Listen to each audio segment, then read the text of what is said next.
Praise the Lord. Hallelujah. ദൈവത്തിന് സ്തുതി.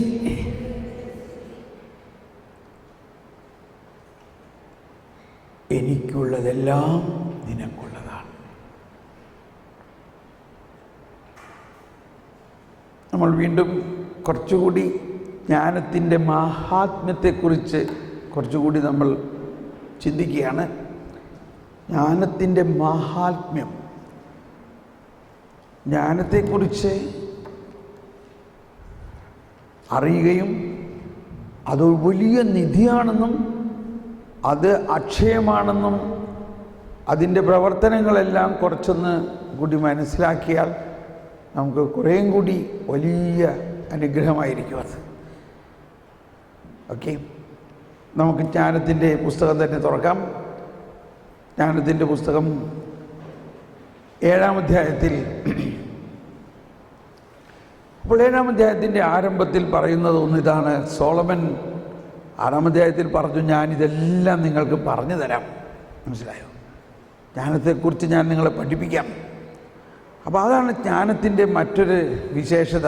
ആ ജ്ഞാനം ലഭിച്ച വ്യക്തികൾക്ക് ഇത് മറ്റുള്ളവർക്ക് പകരാൻ ഭയങ്കര ഒരു ആഗ്രഹമായിരിക്കും. ജ്ഞാനത്തിൻ്റെ ഒരു പ്രത്യേകത, ദൈവിക ജ്ഞാനത്തിൻ്റെ ഒരു പ്രത്യേകത, അത് ആർക്ക് ലഭിക്കുന്നുവോ അവർ അത് മറ്റുള്ളവർക്ക് പങ്കുവെക്കാൻ ഒട്ടും വൈമനസ്യമില്ലാതെ അവർ വേഗം മറ്റുള്ളവരത് അറിയണം എന്നുള്ള ഒരു, അപ്പം അതല്ലേ സുവിശേഷത്തിന് വേണ്ടത്. വേഗം ഇത് മറ്റുള്ളവരറിയണം.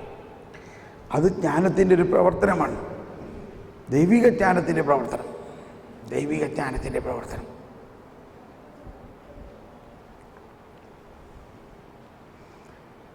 ഇനി അതിൽ 7-ാം അധ്യായത്തിൽ ആദ്യത്തെ 1, 2, 3 വചനങ്ങളിൽ ആശയം ഇതാണ്. സോളമൻ പറയുകയാണ്, ഞാനും ജനിച്ചപ്പോൾ നിങ്ങളെപ്പോലെ തന്നെയായിരുന്നു. അതായത് രാജാക്കന്മാർ, സോളമൻ ഏറ്റവും വലിയ ജ്ഞാനിയായ ഒരു രാജാവായിരുന്നു എങ്കിലും സോളമൻ പറയുകയാണ്, ഇനി വായിക്കാം, 1 മുതൽ വായിക്കാം.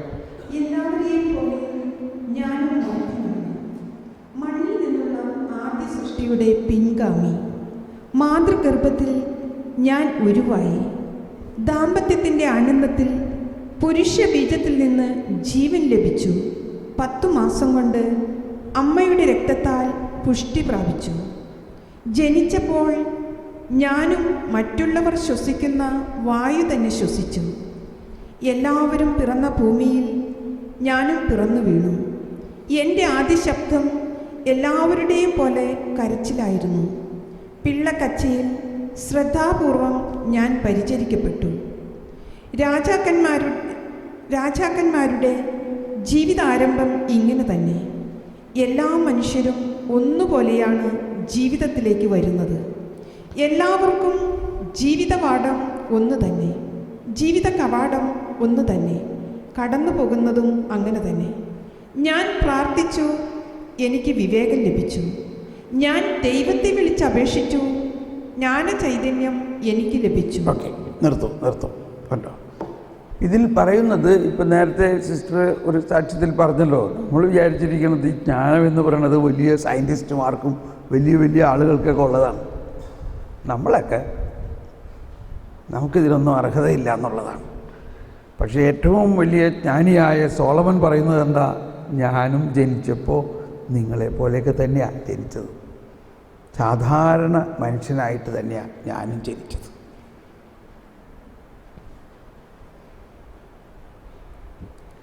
ജ്ഞാനികളായിട്ടുള്ള ആൾക്കാരെ നോക്കുകയാണെങ്കിൽ തോമസ് എഡിസനെ കുറിച്ചാണ് ഇപ്പോൾ എനിക്ക് മനസ്സിൽ വരുന്നത്. തോമസ് എഡിസൺ 3-ാം ക്ലാസ് വരെ പഠിച്ചിട്ടുള്ളൂ. 3-ാം ക്ലാസ്സിൽ സ്കൂളിൽ നിന്ന് പറഞ്ഞു വിട്ടു. നമ്മൾ പറയില്ലേ, ഡിസ്മിസ് ചെയ്തു. Because he is unfit. ഒരു തരത്തിലും 3-ാം ക്ലാസ്സിൽ അവനെ ക്വാളിഫൈഡ് അല്ല, അവനെ ഇരുത്താൻ പറ്റില്ല. ടീച്ചർ പറഞ്ഞു, you are N idiot, you are A fool എന്ന് പറഞ്ഞുകൊണ്ട് അവനെ സ്കൂളിൽ നിന്ന് പറഞ്ഞു വിട്ടു. ഡിസ്മിസ്ഡ്. അത്രയ്ക്ക് അവനൊരു വിഡ്ഢിയാണെന്ന് തോന്നിയിട്ട്. അവൻ്റെ അമ്മ ഇപ്പോൾ നമ്മൾ തന്നെ ഭാവനയിൽ കാണാം, സ്ലേറ്റും പുസ്തകമൊക്കെ ആയിട്ട് ഈ കൊച്ചു കരഞ്ഞുകൊണ്ട് ചെല്ലാണ്, എന്നെ സ്കൂളിൽ നിന്ന് പറഞ്ഞു വിട്ടു, ഞാനൊരു ഇഡിയറ്റാണെന്ന് പറഞ്ഞു വിട്ടു എന്ന് പറഞ്ഞ് വീട്ടിൽ വന്നിരിക്കുകയാണ്. അമ്മ അവൻ്റെ അത് പറഞ്ഞു കേട്ടിട്ട് അമ്മ പറഞ്ഞു, മോനെ, no, you are not an idiot, you will be a wise man in the world. ഇതാണ് ആദ്യത്തെ അമ്മയുടെ പ്രതികരണം. അപ്പം അമ്മയുടെ ആ മദർ ടങ്കിൽ നിന്നത് വന്നതോടുകൂടി ടീച്ചർ പറഞ്ഞ ടങ്ക് ഡിലീറ്റായി പോയി. ആ അമ്മ ഇവനെയും കൊണ്ട് സ്കൂളിലേക്ക് ഒരു കൊടുങ്കാറ്റ് പോലെ വന്നിട്ട് ടീച്ചറോട് പറയാണ്, നിങ്ങൾ ആരാണ് എൻ്റെ മകനോട് ഇങ്ങനെ പറയാൻ? He will be the wisest man in the world. ഇനി ഞാൻ നിങ്ങളുടെ സ്കൂളിൽ അവനെ പഠിപ്പിക്കില്ല, ഞാൻ എൻ്റെ വീട്ടിലിരുത്തി തന്നെ അവനെ പഠിപ്പിക്കാൻ പോവുകയാണ്. ഹോം സ്കൂളിംഗ് എന്ന് പറയും. അങ്ങനെ 3ാം ക്ലാസ്സിൽ ഇഡിയറ്റ് എന്നും ഫൂൾ എന്നും പറഞ്ഞും പുറത്താക്കിയ ആ പയ്യനാണ് പിന്നീട് ലോകത്തിലെ ശാസ്ത്രജ്ഞന്മാരിൽ ഏറ്റവും വലിയ ഒരു ശാസ്ത്രജ്ഞനായ Thomas Alva Edison.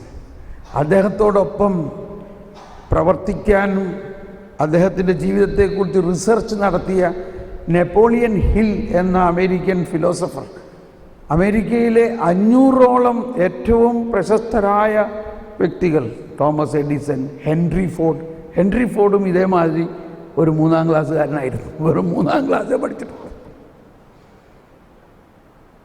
Abraham Lincoln, Rockefeller,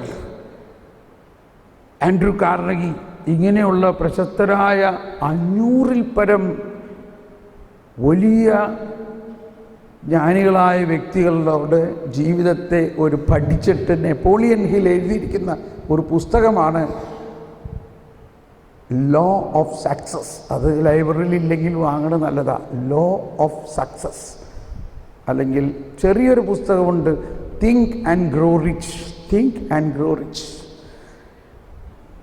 അപ്പോൾ അതെല്ലാം അവരുടെ ജീവിതം പഠിച്ചിട്ട് നെപ്പോളിയൻ ഹിൽ എഴുതിയിരിക്കുന്ന ഒരു വാസ്തവം, ഇവർക്ക് they had a connection to the divine intelligence. അതിൽ അദ്ദേഹം ഉപയോഗിച്ചിരിക്കുന്ന വാക്ക് ഡിവൈൻ ഇൻ്റലിജൻസ് എന്നാണ്. അതൊരു ജനറൽ എല്ലാ മതക്കാരെയും ഉദ്ദേശിച്ചിട്ടാണ്.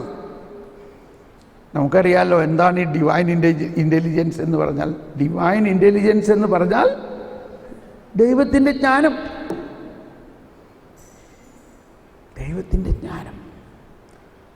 പിന്നെ ഇത് പറഞ്ഞു വന്നപ്പോൾ ഒരു കാര്യം കൂടി അതിനകത്ത് പറഞ്ഞിരിക്കുകയാണ്, what is conceived in the mind of man can be achieved.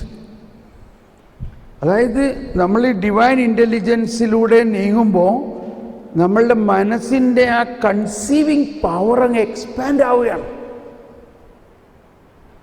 അപ്പോൾ സാധാരണ ആളുകൾ എന്താ ചിന്തിക്കണേ, ആ മാർക്കറ്റിൽ മീനിന്ന് 3 രൂപ കുറവുണ്ടിട്ടാ, അതുകൊണ്ട് അത് മേടിച്ചോ. ഇതൊക്കെയായിരിക്കും നമ്മൾ ആളുകളുടെ മനസ്സിലുണ്ടാവണില്ലേ. വീട്ടമ്മമാരായാലും വിളിച്ച് ഫോൺ ചെയ്ത്, അവിടുത്തെ നല്ല മീൻ വന്നിട്ടുണ്ടേ, 10 രൂപ അവിടെ കുറവാണ്, അവിടെ പോയി മേടിച്ചോ. ഇതൊക്കെയാണ് നമ്മുടെ ഈ വലിയ മനസ്സുകൊണ്ട് ചിന്തിക്കുന്ന കാര്യങ്ങൾ. അങ്ങനെ ഈ ഭൗതികമായ തലത്തിന് വേണ്ടി അല്ല ഈ മനസ്സ് തന്നിരിക്കുന്നത്.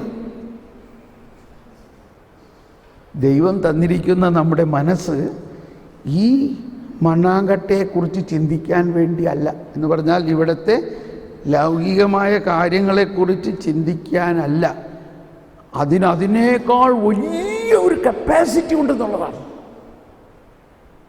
It has a great capacity. ആ കപ്പാസിറ്റി അങ്ങ് തുറന്നാൽ ഇറ്റ് ക്യാൻ കൺസീവ്, അതിന് വലിയ കാര്യങ്ങൾ ഉൾക്കൊള്ളാൻ പറ്റും. അങ്ങനെ ഉൾക്കൊള്ളുന്ന കാര്യങ്ങൾ, അതാണ് ഉൾക്കൊള്ളുന്നു പറഞ്ഞാൽ ശരിയാവും. What is conceived in the mind of man can be achieved. അങ്ങനെ ഒരു പ്രിൻസിപ്പിളാണ് ഈ വലിയ സക്സസ്ഫുൾ വ്യക്തികളുടെ ജീവിതത്തിൻ്റെ വിജയത്തിൽ നിന്നും പഠിച്ചത്. അപ്പോൾ തോമസ് എഡിസന്റെ മനസ്സിൽ ഒരാശയം കൺസീവായി. എന്തായിരുന്നു? ഇതുപോലെ ബൾബൊന്നും ഇല്ലാതിരുന്ന കാലഘട്ടം ആലോചിച്ച് നോക്കണം. ഇന്നുള്ള മാതിരി ഇൻകാൻഡസൻ ലാമ്പൊന്നും ഇല്ലാതിരുന്ന കാലഘട്ടത്തിൽ അദ്ദേഹത്തിൻ്റെ മനസ്സിലൊരാശയം വന്നു. എന്തുകൊണ്ട് ഇങ്ങനത്തെ പ്രകാശിക്കുന്ന ഒരു ബൾബുണ്ടാക്കിക്കൂടാ? അതില്ലാതിരുന്ന കാലഘട്ടത്തിൽ മനസ്സിലാവണം, ദൈവം എല്ലാം ഇല്ലായ്മയിൽ നിന്നാണല്ലോ സൃഷ്ടിച്ചത്. അതാണ്. അപ്പോൾ ഇല്ലായ്മയിൽ നിന്ന് ഇപ്പോഴും പല കാര്യങ്ങളും ചെയ്യാം. ആ ഇല്ലായ്മയ്ക്ക് വലിയ ശക്തിയുണ്ട്. എന്തിനു പറയണു, നിരന്തരം അദ്ദേഹം അതിനുവേണ്ടി അങ്ങ് പരിശ്രമിച്ചു. ഒരു 10,000-ൽ കൂടുതൽ എക്സ്പെരിമെൻറ്റുകൾ ചെയ്തു. ഇപ്പം നിങ്ങൾ കുറേ കൂടി എഡ്യൂക്കേഷനിൽ ഫീൽഡ് ആയതുകൊണ്ടായിരിക്കും ഉദാഹരണം വന്നത്. അവസാനം ഇൻകാൻഡസൻ ലാമ്പ് കണ്ടുപിടിച്ച് കഴിഞ്ഞതോടെ ലോകം മുഴുവനും ഒരു ചരിത്ര സംഭവമായിട്ട് മാറിയില്ലേ? വലിയ പേപ്പർ റിപ്പോർട്ടേഴ്സ് എല്ലാം വന്ന് വിശകലനം ചെയ്തു. ചിലർ പറഞ്ഞു, യു ഹാവ് ഫെയിൽഡ് 10,000 times. 10,000 പ്രാവശ്യം നിങ്ങൾ പരാജയപ്പെട്ടതിന് ശേഷമല്ലേ ഇത് കണ്ടുപിടിച്ചത്, വലിയ കാര്യം പറയാൻ എന്ന രീതിയിൽ പേപ്പറുകാർക്ക് എന്ത് വേണമെങ്കിലും എഴുതാമല്ലോ. അദ്ദേഹം പറഞ്ഞു, no no no no no not at all. I have not failed. I have discovered 10,000 elements which will not work. I have discovered 10,000 elements which will not work. അപ്പോൾ അതാണ് ജ്ഞാനം എന്ന് പറഞ്ഞാൽ, നമ്മളുടെ പരാജയത്തെയും എൻ്റെ ഉള്ളിലാണ് വിജയം ഒളിഞ്ഞിരിക്കുന്നത് എന്നുള്ളതാണ്. പരാജയത്തിൻ്റെ ഉള്ളിൽ വിജയം ഒളിഞ്ഞിരിക്കുന്നു. Failure is a stepping stone to the success എന്താ പറയണം. നെപ്പോളിയൻ ഹില്ല് പറഞ്ഞിരിക്കണമെന്നൊരു വാക്കുകൾ വീണ്ടും എൻ്റെ അകത്ത് വരികയാണ്. For every failure there is a opposite reaction. Newton's third law. അപ്പം ഞാനിതെല്ലാം പറയുന്നത് എന്തിനാ ഇതെല്ലാം പറഞ്ഞേ? ഇപ്പോൾ നമ്മൾ വിചാരിക്കണത് ഈ വലിയ വലിയ ജ്ഞാനികളായിട്ടുള്ള വ്യക്തികളെല്ലാം, അല്ലെങ്കിൽ അവരെക്കുറിച്ച് നമ്മൾ പഠിക്കുമ്പോൾ മനസ്സിലാകും, അവരെല്ലാം വളരെ സാധാരണ, നമ്മളെപ്പോലെ തന്നെയുള്ള സാധാരണക്കാരായിട്ടാണ് ജീവിതം ആരംഭിച്ചതെന്ന് നമുക്ക് മനസ്സിലാക്കാം. മഹാത്മാഗാന്ധി അല്ലെങ്കിൽ മദർ തെരേസ. അപ്പോൾ നമ്മളൊരിക്കലും ഇങ്ങനെ നമ്മളപ്പോൾ ചിന്തിക്കേണ്ടത്, ഇപ്പം സോളമൻ പറയുന്നത്, എൻ്റെ ആശയം ഇതാണ്. ഇത്രയും സോളമൻ വർണ്ണിച്ചിട്ട് 7-ാം അധ്യായം 7-ാമത്തെ വചനത്തിൽ പറയുകയാണ്. 7-ാം അധ്യായം 7-ാമത്തെ വചനത്തിൽ പറയുന്നത് എന്താ? ഞാൻ പ്രാർത്ഥിച്ചു. ഒന്നെല്ലാവരും ഏറ്റു പറഞ്ഞേ, ഞാൻ പ്രാർത്ഥിച്ചു, എനിക്ക് വിവേകം ലഭിച്ചു. ഞാൻ ദൈവത്തെ വിളിച്ചപേക്ഷിച്ചു. ജ്ഞാന ചൈതന്യം എനിക്ക് ലഭിച്ചു. കണ്ടോ, ഇത് എന്നെ വളരെയധികം പ്രചോദനം തന്നിട്ടുള്ള ഒരു വാക്കാണ്. എൻ്റെ പ്രചോദനം ഇങ്ങനെയായിരുന്നു. സോളമൻ ഏതാണ്ട് എന്നോട് പറയണ മാതിരിയാണ് എനിക്ക് തോന്നുന്നത്. എന്നോട് പറയാണ്, തോമസ് പോളെ, ഞാൻ പ്രാർത്ഥിച്ചു, എനിക്ക് ജ്ഞാനം കിട്ടി. നീ പ്രാർത്ഥിച്ചാൽ നിനക്കും കിട്ടും. നീ പ്രാർത്ഥിച്ചില്ലെങ്കിലോ നിനക്ക് കിട്ടില്ല.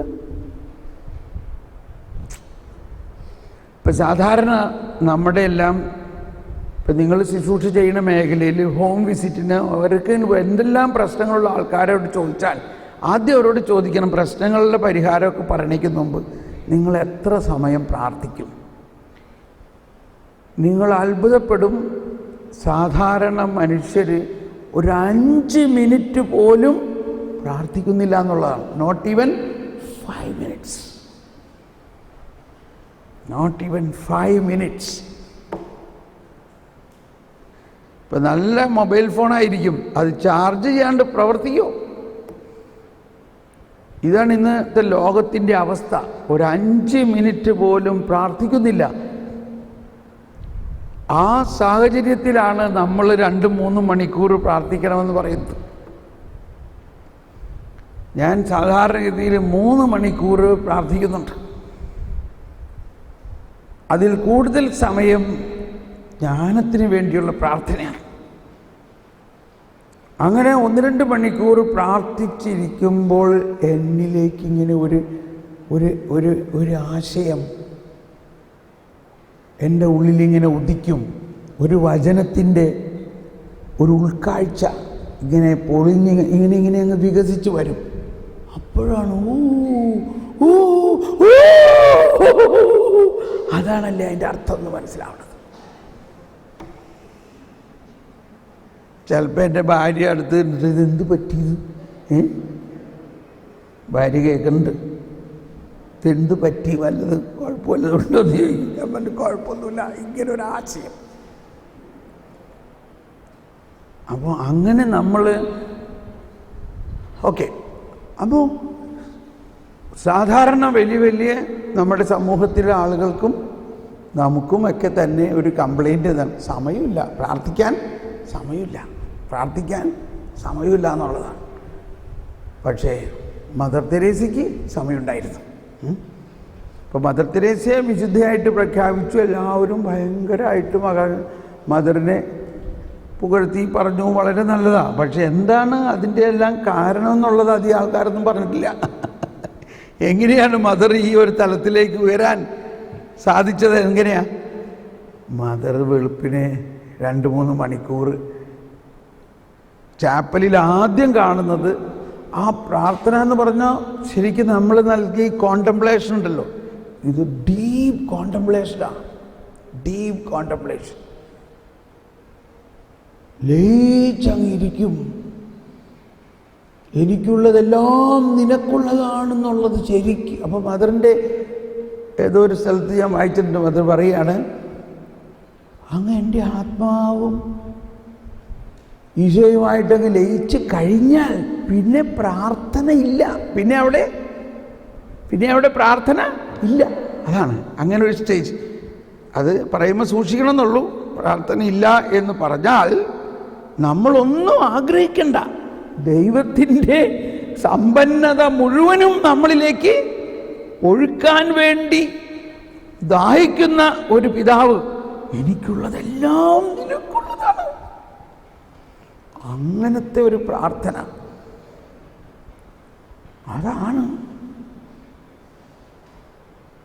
അപ്പോൾ ജോൺ പോൾ രണ്ടാമൻ പ്രാർത്ഥിക്കാൻ സമയമുണ്ടായി, മദർ തെരേസയ്ക്ക് പ്രാർത്ഥിക്കാൻ സമയമുണ്ടായി. ഇവരൊന്നും തിരക്കില്ലാത്ത ആൾക്കാരാണല്ലേ, ഇവർക്ക് വേറെ പണിയൊന്നുമില്ലേ. ഫ്രാൻസിസ് പാപ്പയ്ക്ക് പ്രാർത്ഥിക്കാൻ സമയമുണ്ട്. അപ്പോൾ ആരെങ്കിലും പറയുകയാണ് പ്രാർത്ഥിക്കാൻ സമയമില്ല എന്ന് പറഞ്ഞാൽ നമുക്ക് മനസ്സിലായി ഇയാൾ നമ്പർ 1 വിഡ്ഢിത്തരമാണ്. അത് തന്നെ. അപ്പോൾ നമ്മൾ ആരെങ്കിലും ഒരിക്കലും പ്രാർത്ഥിക്കുന്ന സമയത്തെ വേറെ ഒന്നിനും ഉപയോഗിക്കരുത്. We should have A discipline. നമ്മുടെ ഡിസിപ്ലിനിൽ ആദ്യം തന്നെ നമ്മൾ നിറയണം, നമ്മളിൽ ഉപ്പുണ്ടാകണം. നമ്മളിൽ ഉപ്പുണ്ടായാലല്ലേ നമുക്കത് കൊടുക്കാൻ പറ്റുള്ളൂ. അപ്പോൾ ഇത് ഇവിടെ പറയുന്നത്, ഞാൻ പ്രാർത്ഥിച്ചു. എന്തിനു വേണ്ടി പ്രാർത്ഥിച്ചു? സോളമൻ തനിക്ക് വേണ്ടി പ്രാർത്ഥിച്ചു. നമ്മളെപ്പോഴും ധാരാളം മധ്യസ്ഥ പ്രാർത്ഥന നടത്തണം എന്ന് ആഗ്രഹമുള്ളവരാണ്. നടത്തിക്കോ, പക്ഷേ അതിന് മുൻപ് എന്ത് വേണം? നമ്മൾ തന്നെ നിറയണം. അത് പ്രാർത്ഥനയുടെ ഒരു ഡൈനാമിക്സാണത്. പ്രാർത്ഥനയുടെ ഡൈനാമിക്സിൽ മറ്റുള്ളവർക്ക് പ്രാർത്ഥിക്കണം നല്ലതാണെങ്കിൽ നമ്മളിൽ നിറയാതെ പ്രാർത്ഥിച്ചിട്ട് എന്ത് പ്രയോജനം? നമ്മളിൽ നിറയാതെ നമ്മൾ മധ്യസ്ഥ പ്രാർത്ഥന നടത്തരുത്. ചിലർക്കൊരു സ്വഭാവമുണ്ട്, രാവിലെ തന്നെ എണീറ്റ് ഒരു 2 കരണക്കൊന്ത അല്ലെങ്കിൽ ഒരു കരണക്കൊന്ത, ഒരു മാതാവിൻ്റെ കൊന്ത ചൊല്ലിക്കഴിഞ്ഞാലേ നമുക്കൊരു സമാധാനമുള്ളൂ. പക്ഷേ അത് ബുദ്ധിയല്ല. കാരണം ഈ 2 കൊന്തയും മധ്യസ്ഥ പ്രാർത്ഥന കൂടിയാണ്. ഇതിനകത്തെല്ലാം നമ്മൾ പ്രാർത്ഥിക്കുന്നത് ലോകം മുഴുവനുള്ള ആളുകൾക്ക് വേണ്ടിയാണ് പ്രാർത്ഥിക്കുന്നത്. അങ്ങനെ ലോകം മുഴുവനിലേക്ക് നമ്മളിൽ നിന്ന് ശക്തി ഒഴുകുമ്പോൾ നമ്മളെന്ത് സംഭവിക്കുന്നു? നമ്മളങ്ങ് എംപ്റ്റി ആവും. നമ്മളങ്ങ് തളർന്നു പോകും. ശരിക്കും നമ്മൾ മധ്യസ്ഥ പ്രാർത്ഥന നടത്തുകയാണെങ്കിൽ, ശരിക്കും മധ്യസ്ഥം വെച്ചുകൊണ്ട് പ്രാർത്ഥിക്കുകയാണെങ്കിൽ നമ്മളങ്ങ് തളർന്നു പോകും. അതുകൊണ്ട് ആദ്യം നമ്മൾ എന്തു വേണ്ടി പ്രാർത്ഥിക്കണം? നമ്മൾ 1 മണിക്കൂറെങ്കിലും നമുക്ക് വേണ്ടി തന്നെ പ്രാർത്ഥിക്കണം, നമ്മൾ നിറയാൻ വേണ്ടി പ്രാർത്ഥിക്കണം. അങ്ങനെ നമ്മളിൽ നിറഞ്ഞു കഴിഞ്ഞാൽ പിന്നെ മധ്യസ്ഥം വഹിച്ച് പ്രാർത്ഥിച്ചാൽ നമ്മൾ തളരില്ല. അപ്പോൾ ഇവിടെ പറയുന്നത്, ഞാൻ പ്രാർത്ഥിച്ചു, എനിക്ക് ജ്ഞാനം ലഭിച്ചു. ഞാൻ ദൈവത്തെ വിളിച്ച് കരഞ്ഞ് പ്രാർത്ഥിച്ചു, എനിക്ക് വിവേകം ലഭിച്ചു. അപ്പോൾ ഇത് വേറെ ആരോടും പറഞ്ഞിട്ട് കാര്യമില്ല, ആരോടും പ്രാർത്ഥിക്കാൻ പറഞ്ഞിട്ട് കാര്യമില്ല. നമ്മളുടെ ഗോഡ് ഗിവൺ റെസ്പോൺസിബിലിറ്റിയാണ് എല്ലാ ദിവസവും നമുക്ക് തരുന്ന. അതിന് മറ്റൊരു ഭാഷയിൽ പറഞ്ഞാൽ ഡിവൈൻ പ്രോവിഡൻസ് എന്ന് പറയും. ഡിവൈൻ പ്രോവിഡൻസ്, ദൈവപരിപാലന എന്ന് പറഞ്ഞാൽ. ഇപ്പോൾ ഇത്തിരി വിശദമായി പോവുകയാണ് കേട്ടോ, കുഴപ്പമില്ല, ഇത് ഇത്തിരി വിശദമാകുന്നത് നല്ലതാണ്. ഈ ഡിവൈൻ പ്രോവിഡൻസ് എന്ന് പറഞ്ഞാൽ, ഇപ്പോൾ അതിന് ഇങ്ങനെ ഞാൻ ചോദിക്കാം, നമ്മളെ ദൈവം സൃഷ്ടിച്ചോ? സൃഷ്ടിച്ചു കഴിഞ്ഞോ? നമ്മളെ ദൈവം സൃഷ്ടിച്ചു കഴിഞ്ഞോ? ദൈവം സൃഷ്ടിച്ചു കഴിഞ്ഞോ? കൺഫ്യൂഷനായില്ലേ? സൃഷ്ടിച്ചു കഴിഞ്ഞിട്ടില്ല. ഇത് കണ്ട, ഈ മൊട്ടത്തലയിലെ മുടിയൊക്കെ വളരണ കണ്ടോ? എന്തുകൊണ്ടാ? എന്നെ സൃഷ്ടിച്ച് കഴിഞ്ഞിട്ടില്ല. അപ്പോൾ നമ്മൾ മനസ്സിലാക്കേണ്ട ഒരു കാര്യം, നമ്മളെ ദൈവം സൃഷ്ടിച്ചു, ഇനി നമുക്ക് എന്ത് വേണമെങ്കിലും ചെയ്യാം എന്ന അവസ്ഥയിലല്ല ദൈവം സൃഷ്ടിച്ചിരിക്കുന്നത്. ദൈവം സൃഷ്ടിച്ച നമ്മൾ ഓരോരുത്തരും ദൈവകരങ്ങളിൽ തന്നെയാണ്. ദൈവം സൃഷ്ടിച്ചിട്ട് ഇനി നീ എന്ത് വേണമെങ്കിലും ചെയ്തോ എന്നും പറഞ്ഞ് നമ്മളെ അബാൻഡൻ ചെയ്തിട്ടില്ല. He has not abandon us. ദൈവം സൃഷ്ടിച്ച ആ സൃഷ്ടി ദൈവകരങ്ങളിൽ തന്നെയാണ്. ആ സൃഷ്ടിക്ക് വേണ്ടതായതെല്ലാം നൽകുക എന്നത് ദൈവത്തിൻ്റെ റെസ്പോൺസിബിലിറ്റിയാണ്. ദൈവത്തിനും റെസ്പോൺസിബിലിറ്റി ഉണ്ടോ? ദൈവത്തിന് നമ്മളോടൊരു റെസ്പോൺസിബിലിറ്റി ഉണ്ട്. ദൈവം സൃഷ്ടിച്ച സകല സൃഷ്ടികളോടും ദൈവത്തിന് റെസ്പോൺസിബിലിറ്റി ഉണ്ട്. ആ റെസ്പോൺസിബിലിറ്റിയുടെ ഭാഗമായിട്ട് ഓരോ ദിവസവും ആ സൃഷ്ടിക്ക് വേണ്ടതായതെല്ലാം ദൈവം തന്നെ തരുന്ന ആ മെക്കാനിസത്തിനാണ്, ആ സംവിധാനത്തിനാണ് ദൈവപരിപാലന എന്ന് പറയുന്നത്. Divine Providence. കാറ്റക്കിസത്തിലെ പിന്നീട് നമ്പർ പറയാം. അപ്പോൾ ദൈവപരിപാലന, നമ്മളെപ്പോഴും നമ്മളെക്കുറിച്ചും ആകുലപ്പെടും, നമ്മളെ വീട്ടുകാരെക്കുറിച്ചും ഒക്കെ ആകുലതയാണ്. പക്ഷേ ആ ആകുലത വേണ്ട. നമ്മൾ മനസ്സിലാക്കണം, ഗാഡ് ഈസ് റെസ്പോൺസിബിൾ. ദൈവത്തിന് നമ്മളെക്കുറിച്ചും നമ്മുടെ വീട്ടുകാരെക്കുറിച്ചും എല്ലാം ഒരു റെസ്പോൺസിബിലിറ്റി ഉണ്ട്. ആ റെസ്പോൺസിബിലിറ്റി അനുസരിച്ചുള്ളതെല്ലാം അവർക്ക് കൊടുക്കും. പക്ഷേ അത് വാങ്ങാൻ സമയം വേണ്ടേ? അത് വാങ്ങുന്നതിനെയാണ് പ്രാർത്ഥനയുടെ മറ്റൊരു വശം. ഞാൻ പ്രാർത്ഥിച്ചു, എനിക്ക് കിട്ടി എന്ന് പറഞ്ഞാൽ എനിക്ക് ദൈവം എല്ലാ ദിവസവും തരാൻ വേണ്ടി ഒരുക്കി വച്ചിരിക്കുന്നത് കൈപ്പറ്റണം. സിമ്പിളായില്ലേ? സിമ്പിളാണോ ഇല്ലയോ? അതാണ് നമ്മുടെ ജ്ഞാനത്തിലൂടെയാണ് നമ്മളിത് മനസ്സിലാക്കുന്നത്. ദൈവത്തിന് നമ്മളെക്കുറിച്ച് റെസ്പോൺസിബിലിറ്റി. ഞാൻ ഒരിക്കൽ വളരെ പ്രായമായ, വളരെയധികം ദൈവീകരണത്തിലെല്ലാം വളർന്ന ഒരു സഹോദരി, എപ്പോഴും ഭയങ്കര പ്രയാസമാണ്. അപ്പോൾ എപ്പോഴും എന്നെ വിളിക്കും. ഞാനിങ്ങനെ വിളിക്കുന്നവരെല്ലാം കേൾക്കും അവരുടെ പ്രശ്നങ്ങൾ. അത് എൻ്റെ ഒരു ശുശ്രൂഷയുടെ ഭാഗമാണ്. എല്ലാവരുടെയും പ്രശ്നങ്ങൾ അറ്റ്ലീസ്റ്റ് ഒന്ന് കേൾക്കുക. ഞാനത് കേട്ട് കർത്താവിന് സമർപ്പിച്ച് കഴിയുമ്പോൾ അവർക്ക് ആശ്വാസമാവും. അങ്ങനെ ഇരിക്കെ ഞാൻ ഒരിക്കൽ അവർ ഭയങ്കരമായിട്ട് കരഞ്ഞ് പ്രയാസപ്പെട്ടപ്പോൾ ഞാൻ പറഞ്ഞു, please wait a minute. Do you know God is responsible about you? What? Am I not responsible about me? Yes, you are surely responsible, but you cannot think God is not responsible. Our God is not an irresponsible God. അതാണ് വചനത്തിലെല്ലാം പറയുന്നത്. അവൻ നിന്റെ കാര്യത്തിൽ ശ്രദ്ധാലുവാണ്, ഇങ്ങനെയൊക്കെ പറയുന്ന വചനത്തിൻ്റെ അർത്ഥം എന്താ? എന്തിനു പറയണു? അവർക്കങ്ങ് അത് ഭയങ്കരമായിട്ട് ഒരു ബോധ്യമായി. അവരുടെ പ്രശ്നമെല്ലാം അങ്ങ് അലിഞ്ഞുപോയി. അയ്യോ, ഞാനിത് ആദ്യമായിട്ടാണല്ലോ കേൾക്കുന്നത്. You think about it. Is not God responsible about you? He created you, he is giving you life. നിനക്ക് ജീവൻ നൽകി, നിന്നെ പരിപാലിക്കുന്നു. അപ്പോൾ ഇതാണ് നമ്മൾക്കുണ്ടാകേണ്ട ഒരു ജ്ഞാനം. ദൈവത്തിന് നമ്മളെക്കുറിച്ചൊരു റെസ്പോൺസിബിലിറ്റി ഉണ്ട്. നമ്മളത് അറിയുകയും ആ റെസ്പോൺസിബിലിറ്റിയുടെ ഭാഗമായിട്ട് ദൈവം തന്നെ എല്ലാ ദിവസവും നൽകുന്ന റേഷൻ, എക്കോണമിക്കൽ, നമ്മളുടെ ജീവിതത്തെ നയിക്കുന്നതിന് നൽകുന്നത് കൈപ്പറ്റുക. അതാണ് ഈ ജ്ഞാനത്തിൻ്റെ മറ്റൊരു വശം. സോളമൻ ഈ പറയുന്നത് ഇതാണ്: രാജാവാണ് ഞാൻ, പക്ഷേ രാജാവിന് എന്ത് കൊടുക്കണം എന്നുള്ളത് ആരുടെ കയ്യിൽ നിന്നാണ് കിട്ടേണ്ടത്? വേറെ ആരുടെ നിന്ന് കിട്ടുമോ? പ്രജകൾക്ക് രാജാവിൻ്റെ കയ്യിൽ നിന്ന് കിട്ടുമായിരിക്കും, രാജാവിന് എവിടെ നിന്ന് കിട്ടും? അതാണ് ദൈവരാജ്യം. ദൈവരാജ്യം എന്ന് പറയുമ്പോൾ നമുക്കൊരു രാജാവുണ്ട്. ആ രാജാവ് നമുക്ക് വേണ്ടതെല്ലാം തരികയാണ്, എല്ലാം തരുന്നു.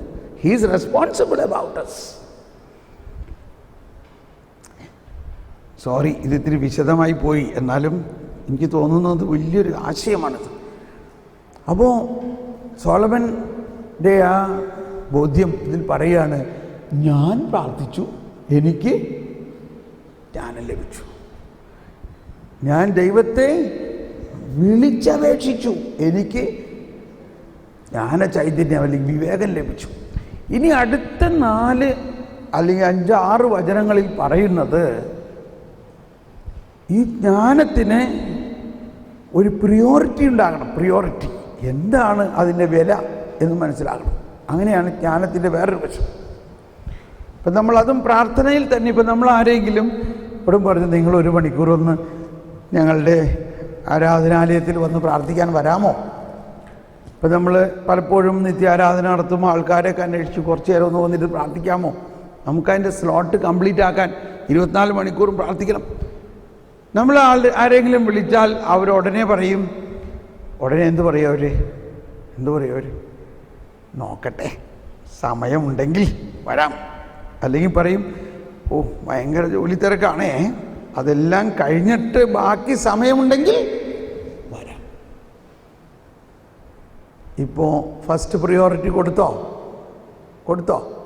ഇല്ല എന്ന് മാത്രമല്ല, ബാക്കി എല്ലാം കഴിഞ്ഞിട്ട് സമയമുണ്ടെങ്കിൽ വരാം എന്ന് പറയുമ്പോൾ എന്താ പ്രിയോറിറ്റി കൊടുത്തത്? ലാസ്റ്റ് പ്രിയോറിറ്റിയാണ് കൊടുത്തത്. അങ്ങനെ 1 മണിക്കൂർ വരണതും, മറിച്ച് ഒരാൾ പറയാണ്, അയ്യോ സിസ്റ്റർ എന്നെ വിളിക്കാനോ? ഞാൻ വരണമെന്നോ? ഈശോൻ്റെ അടുത്ത് ആരാധിക്കാനോ? എന്നെയോ? ഞാൻ വരട്ടെ, ഞാനിന്ന് വേഗം വരാട്ടോ, ഞാൻ ബാക്കി എല്ലാ ജോലിയും മാറ്റി വെച്ചിട്ട് ഉടനെ വരികയാണ്. വ്യത്യാസം കണ്ടോ? വ്യത്യാസമുണ്ടോ? ഇപ്പം എന്താണ് അവിടെ വ്യത്യാസം? ഫസ്റ്റ് പ്രിയോറിറ്റി, എൻ്റെ എല്ലാ ജോലിയും ഞാൻ മാറ്റി വെച്ച് ഞാൻ ഉടനെ വരികയാണ് ഈശോയുടെ അടുത്തേക്ക്. ഇതാണ് പ്രാർത്ഥനയുടെ വേറൊരു വശം, അല്ലെങ്കിൽ ഇതൊരു ജ്ഞാനമാണിത്. നമുക്ക് ഏതെങ്കിലും സമയത്ത് ഇഷ്ടമുള്ളപ്പോൾ എല്ലാ ജോലിയും കഴിഞ്ഞിട്ട് ഈശോൻ്റെ അടുത്ത് 1 മണിക്കൂർ ഇരിക്കുന്നതിലല്ല. കേട്ടോ, ഇത് ഭയങ്കര ആശയം. അത്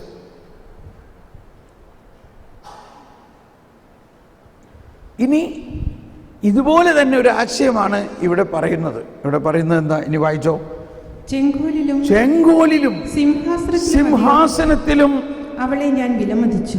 സിംഹാസനത്തിലും കൂടുതലായിട്ട് അവളെ ഞാൻ വിലമതിച്ചു. അതായത് ചെങ്കോലിലും സിംഹാസനത്തിലും എന്ന് പറഞ്ഞാൽ ഇസ്രായേലിലെ രാജാവ് എന്നത് ആ കാലഘട്ടത്തിൽ ലോകത്തിലെ ഏറ്റവും വലിയ സ്ഥാനമാണ്.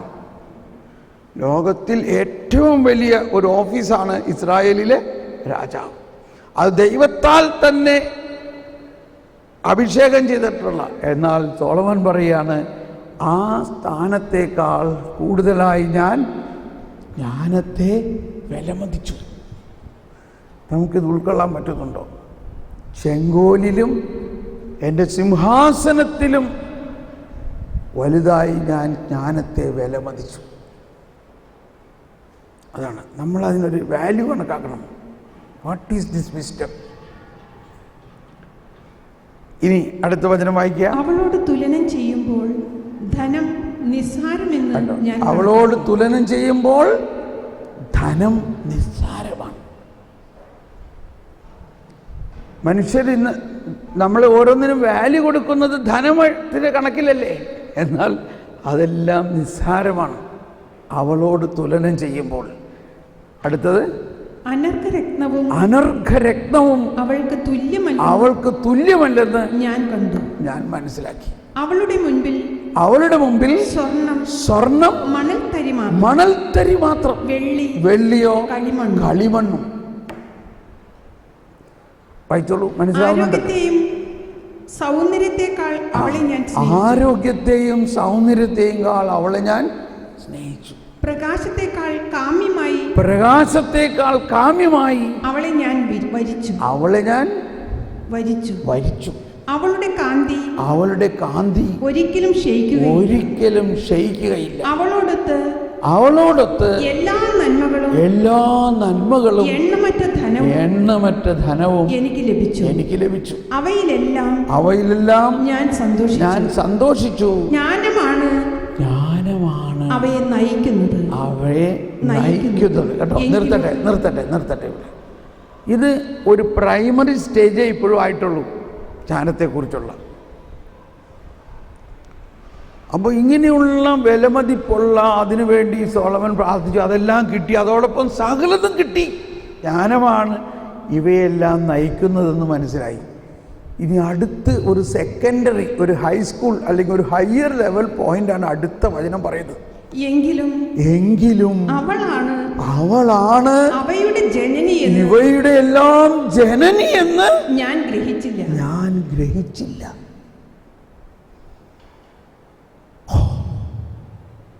വളരെ വർഷം പ്രാർത്ഥിച്ചു കഴിഞ്ഞപ്പോൾ ഒരുപാട് ജ്ഞാനം കിട്ടി, അതോടൊപ്പം സകലതും കിട്ടി.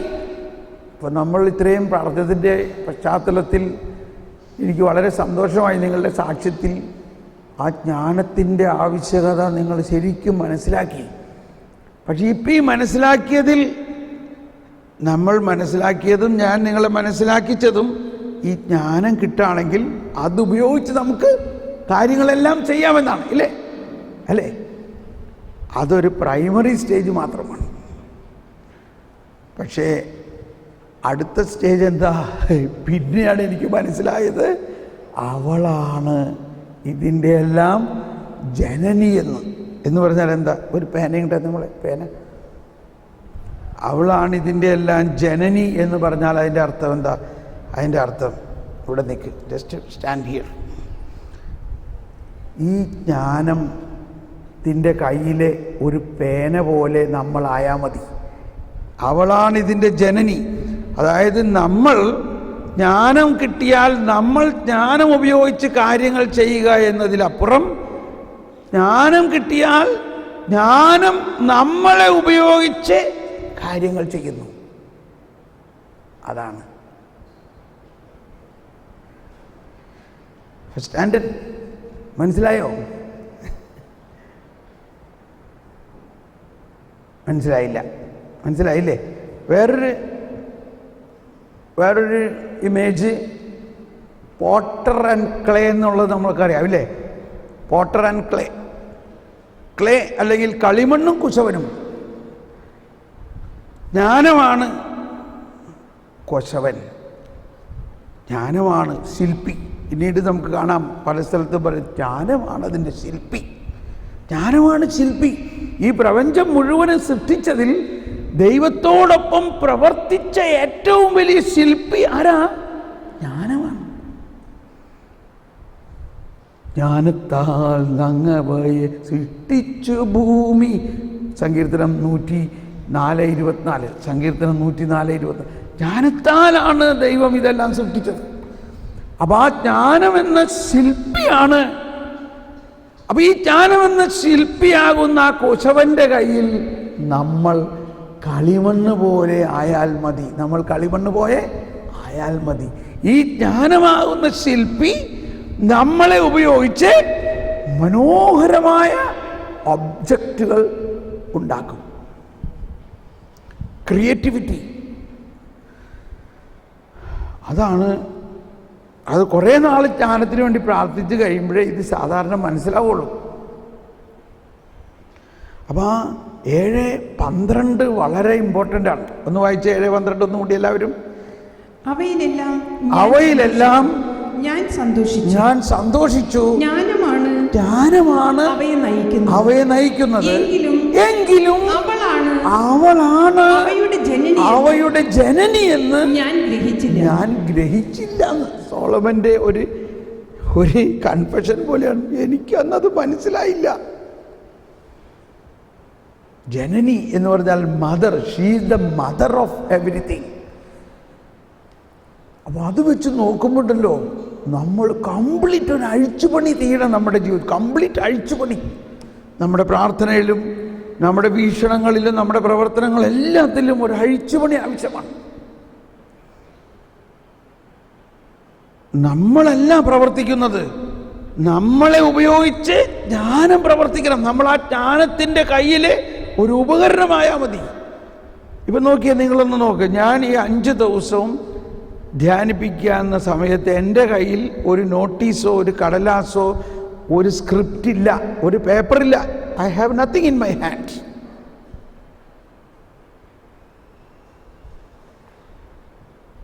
സാധാരണ ഒരു ധ്യാനപ്രസംഗത്തിന് എന്തെങ്കിലും ഒരു നോട്ടൊക്കെ എഴുതിയിട്ടല്ലേ വരേണ്ടത്.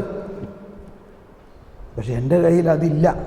എന്തുകൊണ്ടെന്നാൽ ഞാൻ വിശ്വസിക്കുന്നു നിങ്ങളുടെ ഹൃദയത്തിൽ വസിക്കുന്ന പരിശുദ്ധാത്മാവ് എന്നോട് തക്ക സമയത്ത് ഓരോന്ന് പറയണത് ഞാനങ്ങ് പറഞ്ഞാൽ മതി. ജ്ഞാനമാണ് അതിൻ്റെ ശില്പി. ഒന്ന് പറഞ്ഞെല്ലാവരും, ജ്ഞാനമാണ് അതിൻ്റെ ശില്പി. ഒന്നുകൂടി പറഞ്ഞ്, ജ്ഞാനമാണ് ഇതിൻ്റെ ശില്പി. ഇനി